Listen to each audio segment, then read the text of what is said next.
He's still the only player to win 2 Grand Slams. These days, Rod enjoys the quiet life at home in California, where Nine's US correspondent Robert Penfold paid him a visit. So, Rod, something really significant here, obviously, Wimbledon. This is the replica of the gold trophy. Let's hope it's in here. It's still in the packing. Nice. Woo, okay.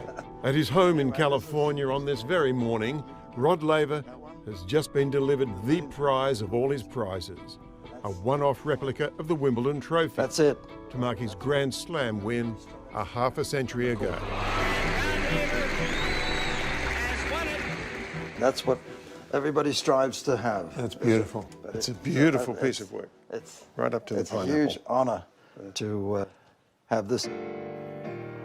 Time to relax a little for the now 81-year-old after a huge year where to mark his extraordinary achievements. Won 29 straight matches and almost 7 straight tournaments. In 1962 and 1969, when he won all 4 Grand Slam titles in a year, a feat never equalled to this day, Rod this year was invited to crown the present champions at the Australian, the French and the US Open.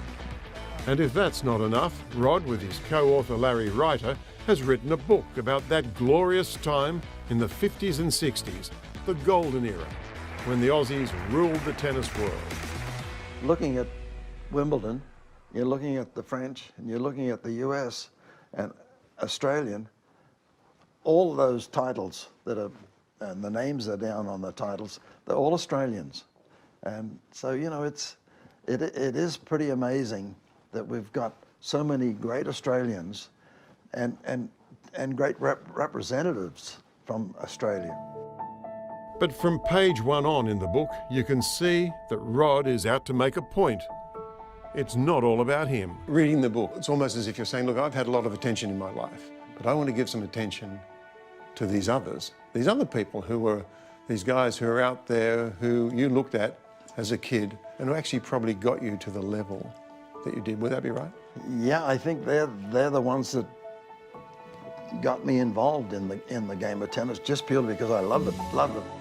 You look at the likes of Frank Sedgman and Lou Houghton, Ken Rosewall, Ashley Cooper, you know, Roy Emerson, you know, Fred Stolle. There's a whole group of players. You know, I think they gave me the opportunity as a tennis player to get out there and improve my game and get better at it. And I think that's the attitude that, you know, these players brought to the table. I think there's 7 or 8 of them a Wimbledon champion.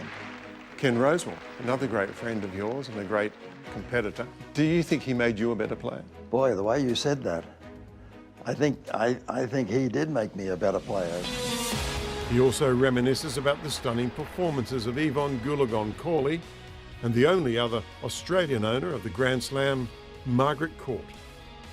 The arrival of Newcombe and Roche brought that golden era to an end. But they were controversial times for the players. One by one, all the big Australian names turned professional. Rod Laver continually was persuaded by the tennis establishment to remain an amateur, but eventually he decided he too would turn pro for one very good reason. He had all the trophies, the glamour of being the top amateur, but he needed to earn a decent living. Okay, well, who's going to feed me then? You know, 10 years and 20 years from now. And so, you know, that was the way the game was set up. And I think the amateur officials were thinking, you know, what we've done so much for you. And I'm thinking, well, hey, I think I've done so much for you. At the Davis Cup, 10 and 15,000 people in the stadium. And I'm on 25 shillings a day. But where did that money go? You can take the boy out of Australia, but take a peek in his backyard here in California, and it's just like home. Home, of course, being Rockhampton, where in the 1950s, his mum and dad also grew tomatoes in a veggie patch. A time when Rod and his mates played tennis, they played cricket and footy on any flat piece of land they could find. Did you ever dare to dream when you were 14 that you thought one day you'd be holding this cup up? No, I never dreamt that. I never dreamt I would one day own one of these trophies or have my name, you know, on the trophy. But if you play hard, you work hard, yeah, and you put the effort in, practice, and good things happen. Oh, yes. And even though he didn't dare dream that big back in the day, it certainly happened. Brilliant shot. You're number one seed. You've got a pretty formidable Freckly lineup. faced kid from Australia who took on the world and won again and again. So we've got the French Open trophy here, also won by your mate Lou Hode. No, that's true, yep. Tell us that story about how he eventually won, despite what he did the night before. Lou has been known to enjoy a few beers, and so he'd had a late night, and somewhere along the line, you know, his rackets got misplaced, and he says, "You use a Dunlop Max Play?" And I said, "Yeah, I do." And he said, "Give me a look at one of these." And so he looked at him and he says, "Yeah, I can't find mine." And That's a big hangover. And so he said, this one feels good.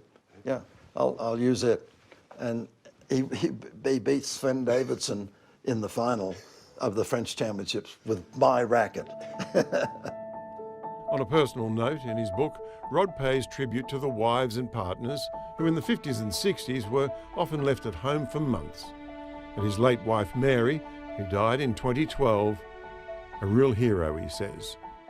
And yeah, of course, my wife was very pregnant at that stage. Yeah, those sort of things happen. I'm sure the wives must feel it is forever when they aren't able to see us 4 and 5 months out of the year. You speak in the book about how bravely Mary battled on, you know, without you being here, and then, of course, sadly, she passed on as well. But you've been able to re-establish a new relationship, and I think a lot of people see you at the tennis in the last year with a new friend as well. How's that all going for you? I found a partner, and you know, we're getting along extremely well, and she's able to come with me. And Susan can travel with you. And so I'm able to, you know, show her a little of Australia and the rest of the world. What was it like for this year? And that always includes a trip back home to the Australian Open. And now enjoying seeing the new generation of players, particularly Ash Barty, doing so well. You know, it's nice to see that now myself fortunate to see her win the French Championships, you know, this year. And I mean, she's very talented, and she's got a huge future in front of her. Get him out of here. No, we're not getting him. With Nick Kyrgios, well, he sees a great talent that needs a little taming. You know, Nick is, you know, his own worst enemy, certainly. Critical moments. You know, at the Laver Cup. You know, he's played in it a few times now and playing unbelievably well. And behavior is impeccable. And so he can do it. I think it's possible. He could be one of the best players in the world. And unfortunately, you know, this is stopping him from going up the ladder very far. You know, I think there's always that opportunity for, you know, young players coming along, and there was a lot of good young players that Australia has got. And the thought is, you know, if you don't dream and aim your sights high, you'll always fall low. So that, I think, is the one thing that, you know, you'd like to feel that these guys that are working hard now, is their dream is way up here, and you know, you can get there, you know, if you're prepared to put that effort in. And here's the proof. Yeah, and that certainly is. It certainly is for me. What a great story. Two legends having a chat there. The Golden Era is available now in all good bookstores.